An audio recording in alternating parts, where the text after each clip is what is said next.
Okay. Ooh, boy, let's see if this works. Let's see if this works, because I haven't been doing this in like months. In like a month, so yeah. Let's adjust the camera a bit. Nope. Okay. Let's see if this works. Because I have not live streamed in a month because of Cars Recon. So yeah, so legit. Now my page won't even load. Wow, incredible. Okay, because I'm checking on my phone to see if it works, but I'm just gonna have to pray that it works. Maybe? Perhaps. It's not really yielding any results for some reason. Okay, well that's not ideal. I don't know why it's lagging for some reason on that end, but that's very bizarre. Okay, it's working. Perfect. Okay, wonderful. So I'm back. So I didn't live stream last month because of Cars Recon. I was still in Cars Recon. I was still in Japan. How could I live stream in Japan when I don't have all my setup? So yeah, obviously I did not live stream back then. So welcome to the second Switch Livestream Lecture. We'll be going over the flip over double lift, which is also known as the hit double lift or the strike double lift. There's basically a whole bunch of names for it, but I'm just gonna go with strike double because that's how I actually learned it, right? I learned it under the name of strike double lift, and now I'm stuck with that as the name. So the strike double lift is a brakeless multiple turnovers. It's a brakeless double turnover, which means that there will be no get ready. So usually for any sort of like double lift or multiple lift, you'll get like a pinky break or maybe a thumb count at the front or maybe a thumb count at the back, right? This is a get ready-less double, so there will be none of that counting. So it's pretty interesting because now that I think about it, this is only the second double or multiple turnover technique that I'm teaching on this channel. The first was the soft double, which is sort of weird because this is actually like such a fundamental move. So the fact that I've been neglecting it so much is kind of weird, I guess. So I guess I'll cover more of them in the future, I guess.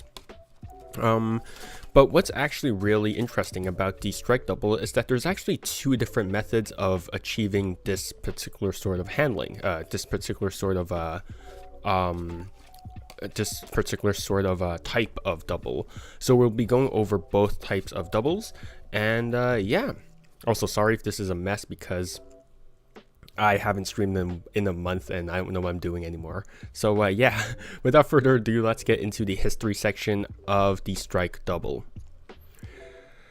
So there's actually quite the long list of brakeless multiple turnovers. Not all of them are strike doubles, but they are pretty relevant to the history of brakeless multiple turnovers. The first brakeless multiple turnover, to my knowledge, mentioned in history books is actually from New Era Card Tricks by August Roderberg. So that was back in 1987. Wait, hold up. 1897. I mixed up the dates. Oh God. So the idea was just briefly touched on in that book. And so, quote, he removes the top card, carrying with and hidden behind it, the selected card. So it's not really like a complete description. We don't really know what he actually did, but there's not really any get ready to it. He just says, oh yeah, he just removes the top card and carrying behind it, there's the selected card. So there's not really any mention of any get ready, and that's why we're assuming it's a brakeless get ready, brakeless double lift. All right. The next source that mentions the next important source that mentions a brakeless double lift is actually in Greater Magic back in 1938 by John Northern Hilliard. So there was actually a brakeless double lift, but it was actually using a short card.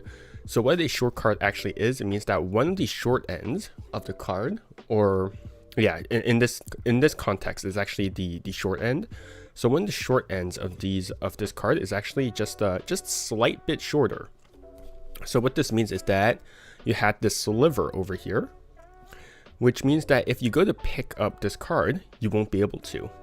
Okay, so if you go to pick up this card, you automatically pick up the second card, which causes you to be able to pick up both cards at once. So that is the breakless double lift that is mentioned in Greater Magic. And in Greater Magic, it just sort of went into it basically just went into a bill grip with the right thumb and the middle finger, like so. Okay, so that is the breakless double lift that's mentioned in Greater Magic using a short card. The next one is actually in Francis Carlisle. It's actually by Francis Carlisle. So that was in More Card Manipulations, issue 2, back in 1939 by G. Newgard. So that is a multiple turnover using a crimp. So a crimp is just a bend in the card. So if we're using in the context of a double turnover, if you bend the corner slightly upward and you have it second from top, what this means is that now there's this natural gap that's formed from everything above the crimp and the rest of the deck. So if you wanted to, you could just pick up on the crimp. You can pick up on the crimp, and then you would have a double right from the get-go. Okay.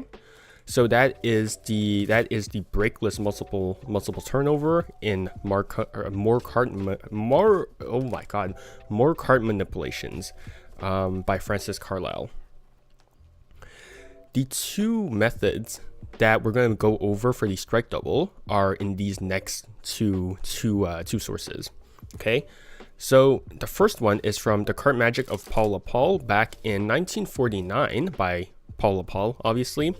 So that's where the first method comes from, and that is called the flip over double lift.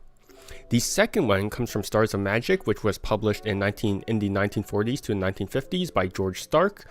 There's actually a move called the instantaneous double lift by Jacob Daly. Oh my god, why am I doing this? Dr. Jacob Daly. I don't know why I'm so bad at English today. I'm really sorry. But that is where the second method for the strike double comes from. Marlowe was actually the one who actually gave this type of turnover the hit double, okay? And so that actually comes from The Cardition back in 1953 by Ed Marlowe. And yeah, but the credits for that book say that the idea for the hit double actually comes from 1949. So yeah, so there's quite a bit of history between it, but yeah, that's generally the history behind the strike double. All right, but without further ado, let's get into the main mechanics behind the strike double before I botch any more of my English.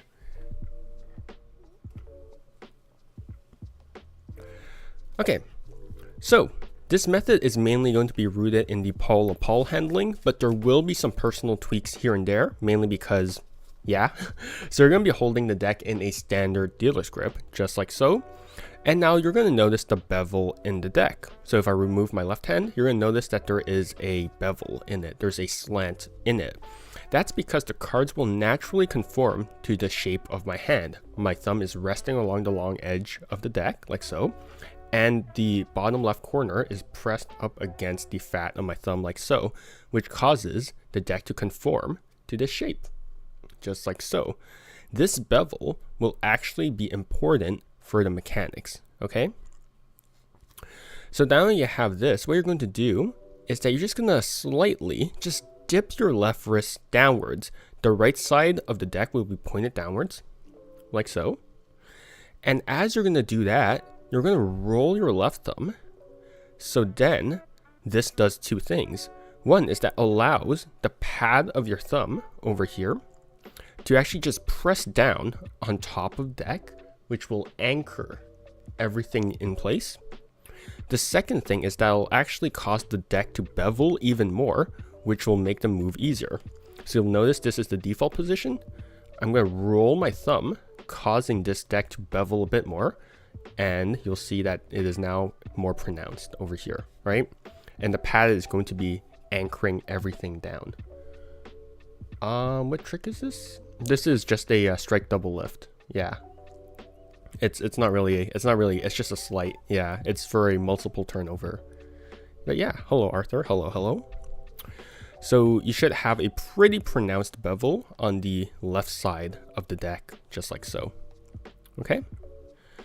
Now what you're going to do is you're going to approach this deck over here. You're going to approach the bottom right corner of the deck with your right index finger, like so. So it's going to approach the right index finger. And so, how do I explain this? So the pad of your right index finger is going to contact the bottom right corner of the cards over here. And you'll notice that because of the bevel of the cards, it's going to be able to automatically, when it contacts it and you just lift up on it, it's just going to be able to pick up on one card, like so, right? That's exactly what we're looking for, okay? So by after you pull up on, so how to explain this? This is going to be a bit hard to explain, because what you're going to do is that your right index finger is actually just going to pull up on one card and then two cards and then how many other cards in quick succession. That's basically what's happening with the pull version of the strike double lift. So, okay, let's try and break this down, okay? So you bevel the deck a lot more. Your right index finger comes along and then contacts the bottom right corner of the deck. And you'll notice that because of the bevel, if you just lift up slightly with your index finger, one card goes along with it, okay? And that's exactly what you need, because now if you just curl in, so the main point is that you lift it up just a smidget, just a hair, just enough that there's space in between of the top card and the rest of the deck. And there's still some pad of your index finger that's contacting the rest of the deck. And now you're just gonna bend your index finger once more. It's gonna bend your index finger is going to bend once more. Whoops, sorry. Let me focus on the deck real quickly. So you lift up on one card. Your index finger is to bend once more. And it's going to contact the bottom right corner of the deck once more, which means that now, because of the bevel, you can then lift up on another card, like so. So you're basically just going to lift up on cards one after another in quick succession using the pad of your index. And because of the bevel, it's going to be a lot easier, okay? So you're just going to lift up, and then now that you have a gap with the top card and the rest of the deck, you're going to bend your index finger a bit more, and it's going to contact the bottom right corner once more, and then you can contact and lift up on the second card, like so. So now what you have is the top card, a space, the second from top card, and then space, and then the rest of the deck, just like so. Okay? So you have this pretty weird arrangement, just like so, right? So now what you're going to do, so this all happens under the left wrist dip, just like so. Okay? Now what you're going to do is that your right hand is going to remain rooted in place, and you're just going to undip your left wrist, causing your index to actually just dig underneath of the gap of the two cards, like so. So it's just going to swivel underneath over here. All right. So what this does is that this actually causes the two cards to coalesce in one card. Okay. So you lift one, you lift two, you undip your wrist, causing these two cards to slide together and then slide on top of your index finger, like so. All right. So now you have a double on top of your index finger, just like so. Okay. I'm just gonna hold it in I'm just gonna hold it in break first. So this is what you currently have. Okay. So now what you're going to do is that your right thumb comes on top and pinches the two cards together, like so. And now you could just execute whatever turnover that you want. Okay. So that is the first method for the strike double lift. It's a lot of, well, it's actually not that complicated because you're actually just using your index finger to lift up on, you're basically just using your index finger to just riffle off cards. That's the stupidest oversimplification of how this particular strike double works, but that's basically what's happening, honestly. So once you're done turning over this double, because of the fact that these cards are naturally curved, you can actually just pick up on these two cards with relative ease, and then you could just, oh well, that was a triple, okay, ignore that. So you can just do this, right? And then because of the natural gap, because of the curvature, these cards will naturally be bent opposite to one another. So now you can just pick up on this bend, sort of like the Francis Carlisle version of the breakless multiple turnover, and then you could just turn everything around once more with relative ease without having your index finger. You just pull up on one and then pull up on two cards. Okay? And so yeah.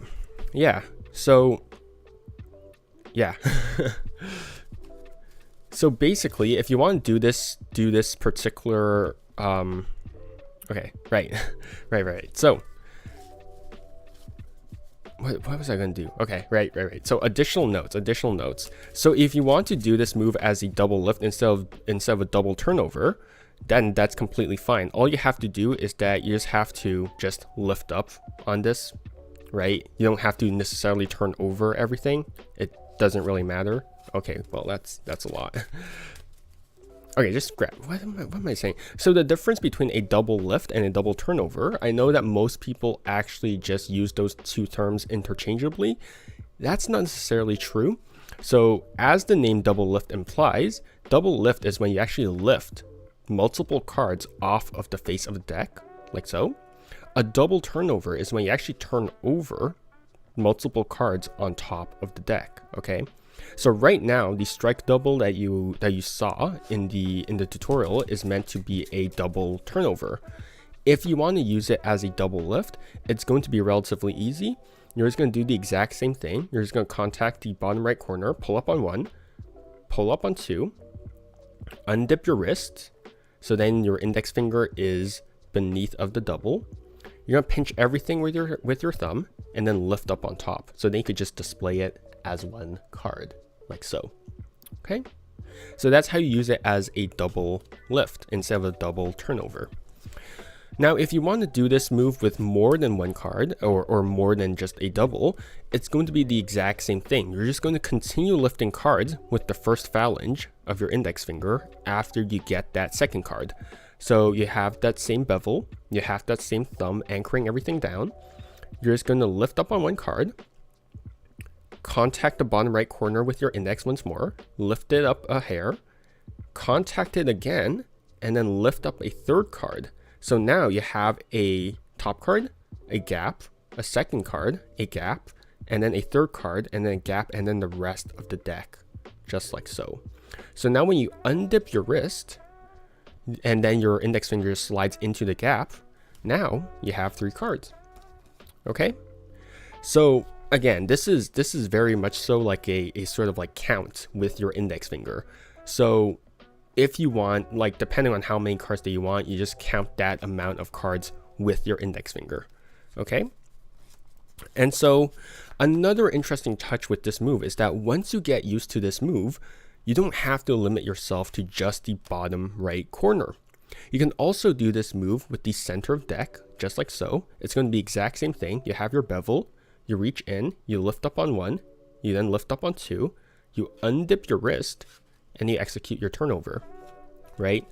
Or you can also do it on the upper right corner, right? Bevel deck, lift up on one, lift up on two, undip your wrist, and then flip everything over, okay?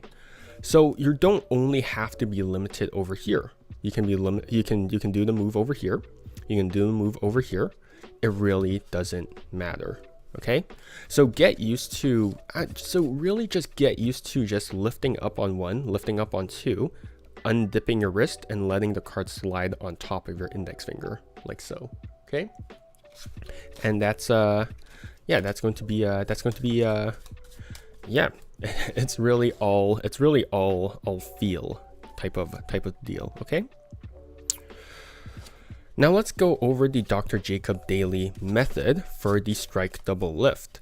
So just like before, you're going to bevel the deck towards the right with your left thumb pressing down on the left long edge of the deck, which is just there to apply counter pressure for when you actually turn over the card. So it's going to be the exact same thing. You're just going to smear the deck slightly over by just rolling your left thumb on top. So it's just going to do this, okay? Now, your right index finger contacts the right long edge of the deck near the center of the card, like so. So the pad of your index just presses along the edge of the deck, all right? Now, the mechanics of this particular handling of the strike double lift all depend on how hard you are pressing down on the edge. Because here's actually what's happening. Because of the bevel of the deck, I'm going to exaggerate it a bit. Because of the bevel, your index finger will only contact a certain amount of cards at a time. But this can change depending on how hard you press on the side of the deck, right? So you'll notice that my flesh will sort of just spill on over and more depending on how hard I press down on the edge of the deck, okay? So this is mainly going to be a feeling thing. But you really don't have to press down that hard to pick up on two cards, all right? So the harder that you press down on the edge of the deck, the more cards that you'll pick up, okay? So if I want to pick up two, it's going to be relatively easily. It's going to be just a slight bit of pressure, just like so. And then I think that's a triple. Yeah, it's a triple. So you can tell just how easily I'm actually just picking up on three cards. So I'm going to press down very, very lightly on the bevel on the side of the deck. And then I could just lift up, right, on these two cards. So it really depends on how hard I press down, right? So here, just a very light amount of pressure. And I could just lift up on everything, right? So yeah, so just as a demonstration for how pressure affects it, very light, I can pick up, this is a triple. Yep, that's a triple. And then if I press down hard enough, I can pick up like entire block. So really just try and play around with the amount of pressure that you're going to apply on the edge of the deck, right? So if I just apply just the slightest bit of pressure and I lift up, and that's a double. Okay, so this really depends on just how much my index finger is pressing down on the right long edge of the deck, okay? But once you find the sweet spot, then you're going to be basically able to feel the amount of cards that you're going to get right from the get-go, all right? So that's two, yeah. So yeah, this is completely a feeling thing, just on pressure, all right? But now assuming that you practice enough to feel that you have two cards, once you have your two cards, you're going to just pinch the card in between of your right index and your thumb, just like so. And now you're just going to flip the double over the deck. So what's really interesting is that Dr. Jacob Daly actually just used the index finger to support the double and then let it fall on top of the deck. So he just lets it fall. He removes the thumb, letting this double glide on top of the index, and then he let everything fall on top of the deck. Okay, so that is what Dr. Jacob Daly did. Personally, I don't see anything wrong with just reaching over and just doing this, because I mean, it's honestly just a personal thing. Yeah, it doesn't really matter, to be honest. Okay, why am I screwing? This is a new deck, so I'm screwing this up. So this is here. There we go. And that's a double, right? Now, once you turn over this deck on top of the deck, or once you turn over this oh man, once you turn over these 2 cards on top of the deck, nope, that's still 1.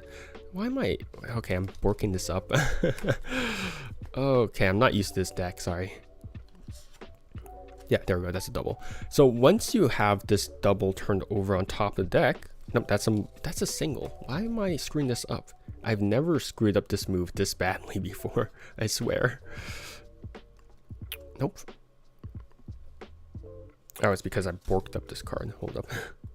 So once you have your double, right, and you turn it over at the top of the deck, because of the natural curvature of the deck, you can just easily redo the move, just like the double handling from before, right? You can just pick up from the bend, right? You can pick up from the bend, and then you could also just turn it back over with no problem, okay? So that is the Dr. Jacob Daly method for the strike double lift. So just to recap, the Paul Paul version was about lifting it a hair, and then lifting a second card by a hair, and then just turning over everything around, like so. The Dr. Jacob Daly method, on the other hand, was very pressure reliant. It depended on how hard your index finger was contacting the long edge of the deck. And just like so, you got a double. Okay? So both of them, despite being called a strike double lift, I would say they're quite different in how they're actually being handled. Alright? So here are just a couple of tips regarding the strike double lift. So if you're actually having a hard time lifting 1 card at a time or lifting 2 cards at a time, try beveling the deck a bit more. Okay, so if your bevel is not pronounced enough, you're gonna have some trouble lifting the amount of cards that you want, because either the cards are sticking together, or like they're too in line with one another, which is causing you to pick up on more than 1 or less than 1. So you really have to be conscious of the bevel of the deck, right? So just try when you first start, try and exaggerate the bevel a bit, and then you'll find out how much easier it is if you exaggerate the bevel. Because right now I can pick up 2 cards easily, and so having an exaggerated bevel will help you in the just sort of get the feel of the move.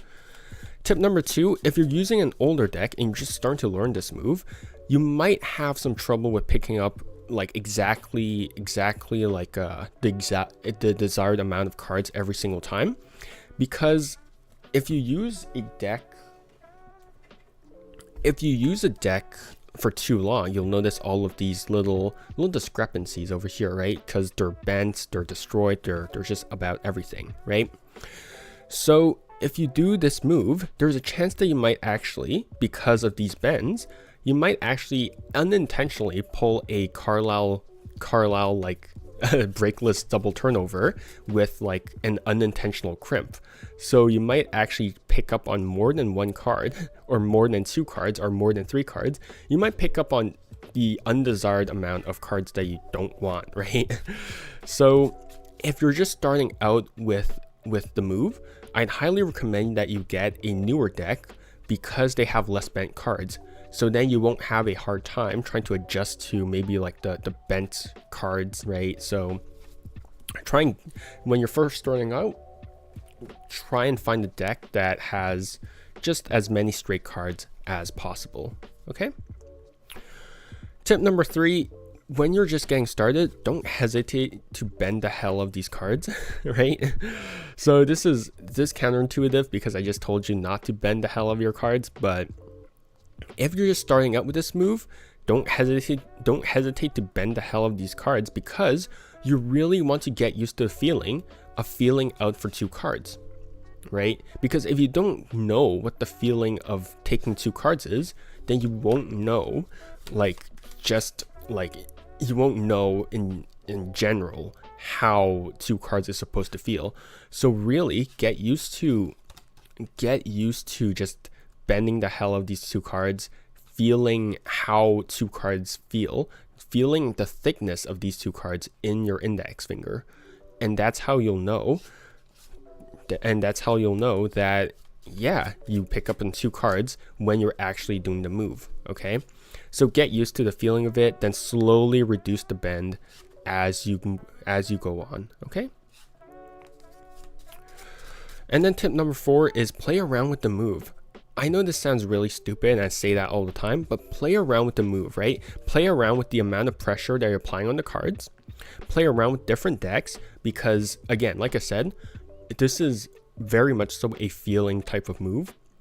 So if you have a different deck with a different stock, with a different finish, that might actually interfere with how you do the move with different decks. So really play around with the move and get used to the feeling of picking up on 2 cards with different stocks, different finishes, and yeah, just really get used to how this move feels in different decks with different finishes and all of that. Okay. Sorry, let me answer a text message first.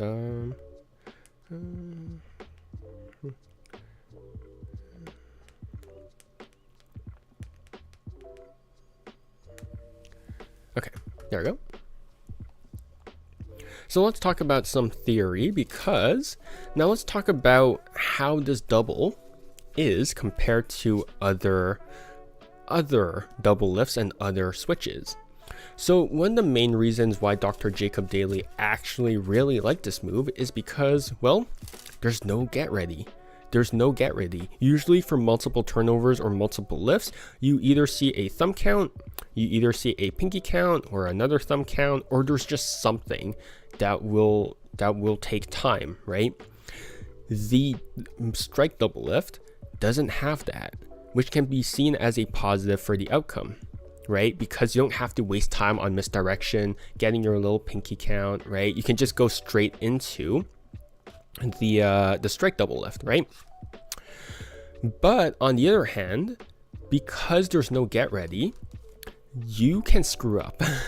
You can screw up, right? So if you ever screw up a thumb count or you ever screw up a pinky count, right? So you accidentally like do an extra one, you can always just redo the move, right? You can always just redo the pinky count because you're still talking, there's still misdirection and all of that stuff, right? So there's still time misdirection, right? Now, for the strike double lift, you won't have that benefit. You are put on the spot. So if you screw up your so if you screw up your strike double lift, so you're like, oh, hold up, that was 1 card, crap, hold up, that was 3 cards, right? You won't have that opportunity, right? So you either do it perfectly or you don't do it at all, okay? So that is one of the detriments for the strike double lift. I know having no get ready is so cool and that stuff, but there's also a con to that, and that is if you screw up, you screw up, okay? So yeah. The second thing with the strike double lift is that there is actually a dipping of the wrist and the deck because you need this long edge to reach for your index finger, right? So that is actually unusual, right? Because why would you ever dip your wrist to turn over a card? That makes no sense, right? Usually, now, here's the thing, right? I know that some people will say that because the strike has no double lift, and it looks like you're just because the strike looks like, because the strike, there's no get ready, and just looks like you're grabbing a card, that makes the strike the most natural looking double lift. That's not really true because, well, 2 comments on that. 1, no one dips the wrist to turn a card over, right? That's just a really weird thing to do, right? Because why would you ever dip your wrist for a card, right? That makes no sense, right? The second comment regarding the strike double lift as the most natural looking turnover is that no layperson would ever turn a card book style. That's true, right? This style of turnover, I've discovered, is very unnatural. Most people who actually handle cards, especially lay people, would turn cards over like this, right? Because there's no use for them to push off a card, right? They just do this, right? So a book style turnover is actually very, very exclusive to people who actually know what they're doing with cards, which begs the question, is there a natural looking double lift then if all we're doing is just both style turnovers, right? So yeah, if you actually hand like a deck of cards to a layperson, you'll find all styles of turnover. So there is no natural style of turnover. Like I know for Paul Curry, there's things like the like this type of double, right? And so yeah, so there is no natural type of double lift because we're already doing it different right from the start.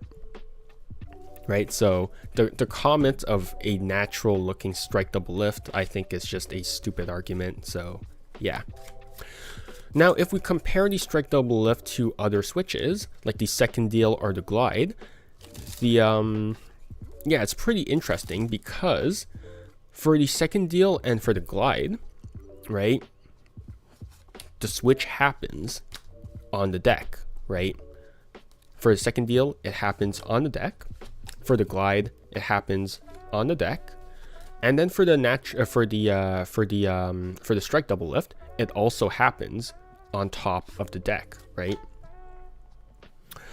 Now the problem with that is that up until the final turnover, your hands are going to be dirty. What I mean by this is that for a second deal, you start off with one card, and then you're dirty the moment that you execute the move. The glide, you start with one card and you're dirty the moment that you execute the move, right?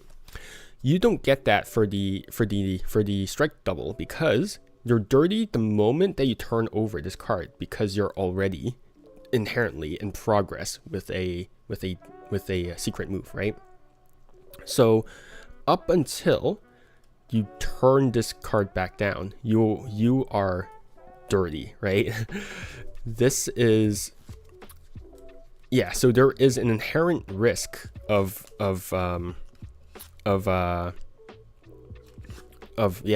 being caught, right? Because you're constantly like handling two cards versus the glide and the second deal where you are clean and then you handle single cards up until you execute the switch, right? The length of the dirty moment for the strike double is throughout the entire move. It's throughout the turnover, it's throughout the display, and then it continues until you turn everything back down. So that is a very, very long period for a switch to be ongoing, right? So that is something that you also want to take into consideration, especially when you're choosing to do moves, right? It's just how long that you're in this sus position. God, why they even say that? Now versus the top change. The top change, like we mentioned in the last live stream, is that the top change has that distinct isolation of this card, right? The spectator should never feel like the deck has approached the card, but it still feels like this card has changed, right? Without this deck ever approaching it. So this card, throughout the entire journey, is isolated from everything, right? But unlike most double lifts and turnovers, most of the time a normal top change is not burnable unless you add an additional action to it. So while yes, the double lift does have that inherent like long length of dirtiness, what it makes up for it is that it's, well, one, burnable, and yeah, you could also do it with more than one card, right? Because if you want to switch out more than one card for the strike double for the second deal, you have to execute the second deal more than once, right? It's like, oh yeah, this card, you have to execute the second deal more than once, right? Yeah, if you want to do it with the glide, you have to execute the glide more than once, right? But if you want to do the switch multiple times with the strike double, you can just do a triple lift, right? You can do a triple lift, and then you can naturally do the, like, you're in position to do a switch more than once, right? I don't know if I'm making any sense right now. I'm borking it up because of Japan and not streaming for so long. But yes, obviously these comparisons apply to all multiple turnovers and all multiple lifts. Okay. So yeah, so that is, so each and every single one of these switches have their own pros and their own cons, right? So with the top change, there's the isolation, but the fact that it's not burnable. With the glide and with the second deal, if you want to switch this card out more than once, you're gonna have to redo the move every single time, which might be a bit bad, but you also start clean and then you end clean, except for the moment that the switch is executed. So again, there's a whole bunch of pros and cons for each of these switches. I can't make the choice for you as to which one is good, which one is bad. You're the one who's going to have to make that call for yourself.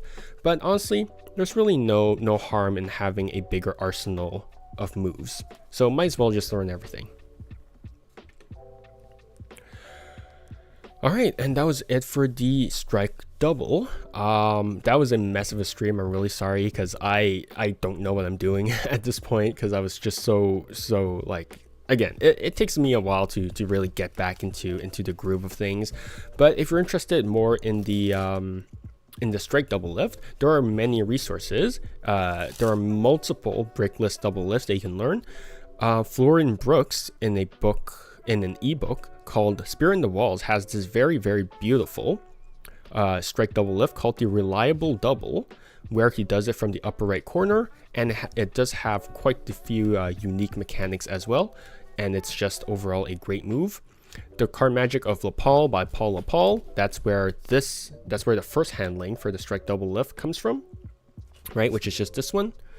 Stars of Magic by George Stark is something that you can look at as well, because there's the instantaneous double lift, as well as I believe 2 other double lifts are in that book as well. There's the Cardition by Ed Marlowe. There he teaches the hit double lift, which he does with a change as well. It's quite the interesting change as well, because he sort of does this thing, and there's also like an in-jog moment, and it's just overall a very bizarre thing. I didn't really study that one that much, so that's why you should look at the Cardition by Ed Marlowe. There's In Concert by Roger Klaus, The Magic of Ascanio, More Studies of Card Magic by Arturo de Ascanio. My Spanish is not that great. And then The Card Classics of Ken Krenzel by Ken Krenzel, written by Harry Lorraine. So those are all the sources that I can recommend you to look up on for brickless double lifts in general. So yeah, once again, I'm really sorry that I am a total mess today. Yeah, I'm just not used to streaming and all that stuff. So yeah, but there was actually a period of time where I actually really like to use the strike double lift, but nowadays I just do the push off double lift because it just feels a lot comfier for me. But honestly, I don't think it matters, because at the end of the day, like I said, there is no natural way of turning over a card. It's just not happening. So just honestly, just find whatever way that you want to do like the most comfortable and just stick with it, right? There's nothing wrong with just having like, at this point, like, everyone turns over cards differently. We're already different from lay people, so might as well just do whatever that you're comfortable with, right? It doesn't really matter all that much. So yeah. But yeah, that's going to be it for me today for the hit double lift or the strike double lift. Yeah, that was honestly, I'll probably refilm a lot of things for the strike double lift, considering how messy this video is. But yes, that's going to be it for me today. Thanks for hanging out with me. Stay safe, stay healthy, and yeah, see you guys next time, I guess. Yeah. Yep.